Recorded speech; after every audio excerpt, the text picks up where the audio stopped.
मो चैनल संस्कृति एवं परंपरा को त्वमेव वक्रतुण्डश्च त्वमेव गणनायकः शुक्लवर्ण स्वरूपेण गौरीपुत्र विनायकः कृष्णरूपमय कृष्णः शिवरूपमय हरः साक्षात् देव जगन्नाथः विघ्न विनायकः स्वयं। गजानन बेश प्रस्तुति। महाप्रभुंक गजानन बेशर अलंकार किपरि प्रस्तुत हुए? महाप्रभुंक हाथी बेश। हाथी बेश अक्षय तृतीया ठारू अनुकूल होइथाय एवं स्नान पूर्णिमा रे शेष होइथाय। प्रथमे कदली पाटुआरे आड़कानी चंद्र सूर्य कान हांडिया एही सबु प्रस्तुत करा जाय। दरजी सेवक नुआ कपड़ा बुणी सेथिरे पकेई थांती। ता छड़ा सोलरे घंटी नाकचणा पद्म कढ़ विभिन्न प्रकार सोलर फूल आदि जरी साहाय्य प्रस्तुत करा जाय।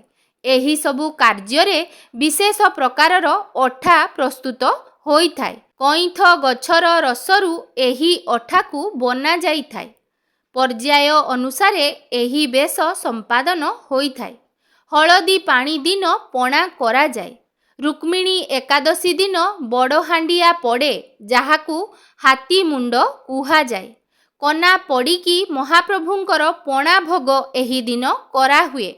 तापरे पर्याय अनुसारे हाथी कान थोड़ खंजा हेइकी हाथी बेश संपूर्ण होइथाय। पूर्णिमा पूर्व दिन सबु कार्य संपूर्ण होइथाय। पूर्णिमा दिन भोर भोर संस्कार पूजा होई सारिबा परे श्रीमंदिररू घंट छता काहाली आसी बीजे काहाली बाजी सारिला परे गोटे गोटे बेश जाई श्रीमंदिरर स्नान बेदी रे पहुँचे। हाथी बेश वर्तमान समय रे महाप्रभुंकर द्वितीय प्रसिद्ध बेश भावरे हाथी बेशकू ग्रहण कले भूल हेबो नाही। देव स्नान परे मंडपरे एही हाथी बेश लागी होइथाय। राघव दास ओ गोपाल तीर्थ मठरे ए बेश प्रस्तुत करा जाइथाय।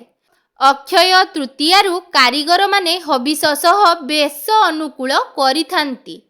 बाउंश ताटी बता मखमल कना सोलो जरी जंबुरा इत्यादि रे बेश प्रस्तुति करा जाय। श्री जगन्नाथंक पाई कला कना उपरे रुपेली ओ बड़ ठाकुरंक पाई धड़ा उपरे सुनेली जरी जंबुरा काम आकर्षणीय दिसे।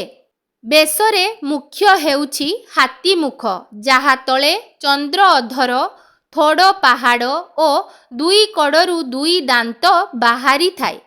मुखार आवृत्ति को तोरण ओ उपरी भाग को हांडिया कुहा जाए।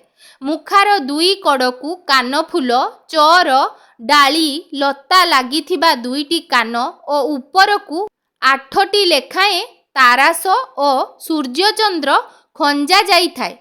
श्री जगन्नाथंक बाड़रे शंख चक्र थिबा ओ बड़ बाड़रे हल मुसल थिबा पद्म पाखुड़ा आवृत गोलाकार जोड़ा हस्त लागी होइथाय। एहा सह चिता तिलक नाकुआसी माँ सुभद्रांक तड़गी आदि होइथाय। स्नान पूर्णिमा दिन मंडपरे स्नान बढ़िबा परे घंट ओ ओलार सह मठरू देउलकू अणा जाइथाय। पतनी सज ओ फूल अलंकार लागी होई बेश बढ़ी राजनीति छेरा पहरा बढ़िबा परे अनेक मठ अनुष्ठानरू आसीथिबा फूल अलंकार सह ए बेशकू श्रीअंगरे खंजा जाइथाय एवं एहा परे सकाळ धूप कोठ भोग पूजा होइथाय। फूल ओ बेशरे पूरा श्रीअंग ओ मुख बलय लुचि जिबा सह अल्प दिसुथिबा मलिन मुह भावुक मानंक मनरे मुह लुचेइबार भाव सृष्टि करिथाय। गजानन बेशर किंबदंती। महाराष्ट्रर एक ब्राह्मण गणपति भट्ट थरे श्रीक्षेत्रर महिमा विषय रे सुनी महाप्रभु श्री जगन्नाथंक दर्शन पाई आसीथिले। से भगवान गणेशंक भक्त थिले।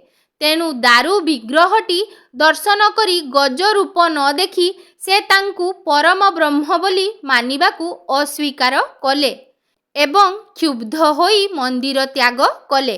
ପରଦିନ ଦେବସ୍ନାନ ପୂର୍ଣ୍ଣିମା ଥିଲା। ମହାପ୍ରଭୁଙ୍କ ଆଦେଶରେ ବଡ଼ପଣ୍ଡା ଗଣପତି ଭଟ୍ଟଙ୍କୁ ସ୍ନାନଯାତ୍ରା ଦେଖିବା ପାଇଁ ଆମନ୍ତ୍ରଣ କଲେ। ତାଙ୍କ ଦୃଷ୍ଟି ସମ୍ମୁଖରେ ଦାରୁ ବିଗ୍ରହ ଶ୍ରୀ ଜଗନ୍ନାଥଙ୍କ ରୂପ ପରିବର୍ତ୍ତନ ହୋଇ ଗଣପତି ରୂପ ହୋଇଗଲେ। ଏ ଅଲୌକିକ ଘଟଣା ଦେଖି ତାଙ୍କର ଜ୍ଞାନୋଦୟ ହେଲା ଏବଂ ସେ ନିଜର ଭୁଲ ବୁଝିପାରିଲେ। ତାଙ୍କ ପ୍ରାର୍ଥନାରେ ସନ୍ତୁଷ୍ଟ ହୋଇ ମହାପ୍ରଭୁ ତାଙ୍କୁ ବର ପ୍ରଦାନ କଲେ। ଭକ୍ତର ମାନକୁ ରଖିବା ପାଇଁ ପ୍ରତିବର୍ଷ ଚତୁର୍ଦ୍ଧାମୂର୍ତ୍ତି ସ୍ନାନ ପୂର୍ଣ୍ଣିମାରେ ଗଜବେଶ ଧାରଣ କରିଥାନ୍ତି। ବିନାୟକମ୍ ବିଘ୍ନରାଜମ୍ ବିଘ୍ନ ବିନାଶନମ୍ ଦାରୁ ବ୍ରହ୍ମ ସ୍ୱରୂପାୟ ଶ୍ରୀ ନୀଳକନ୍ଦରମ୍ ଭକ୍ତାନାଂ ମୋକ୍ଷଦାୟକମ୍ ଗଜବକ୍ରଧରମ୍ ନମୋ ନମଃ ଶ୍ରୀ ଜଗନ୍ନାଥ ଗଜାନନ ବ୍ରହ୍ମମ୍। ତେବେ ଆଉ ଡେରି ନ କରି ପବିତ୍ର ଦେବସ୍ନାନ ପୂର୍ଣ୍ଣିମା ବା ଶ୍ରୀ ଜଗନ୍ନାଥ ମହାପ୍ରଭୁଙ୍କ ପ୍ରାକଟ୍ୟ ଦିବସର ପାବନ ଅବସରରେ ମହାପ୍ରଭୁ ଯେଉଁ ଗଜାନନ ବେଶ ଧାରଣ କରିଥାନ୍ତି ତାହାର ପୂର୍ବ ପ୍ରସ୍ତୁତି କିପରି ଭାବରେ କରାଯାଇଥାଏ ସେହି ଦିବ୍ୟ ଦୁର୍ଲଭ ଦୃଶ୍ୟକୁ ଦେଖିବା ସହିତ ସ୍ନାନ ବେଦୀରେ 108 ଗରା ଜଳରେ ମହାପ୍ରଭୁ ସ୍ନାନ କରିସାରିଲା ପରେ କିପରି ଭାବରେ ଭକ୍ତର ମାନ ରଖିବା ପାଇଁ ମହାପ୍ରଭୁ ଗଜାନନ ବେଶକୁ ଧାରଣ କରିଥାନ୍ତି ସେହି ଅପୂର୍ବ ମନୋହର ମହାପ୍ରଭୁଙ୍କର ଗଜାନନ ବେଶର ଦୃଶ୍ୟକୁ ଆମେମାନେ ମଧ୍ୟ ଆଗକୁ ଭିଡ଼ିଓ ମାଧ୍ୟମରେ ଦର୍ଶନ କରିନେବା। ଚାଲନ୍ତୁ।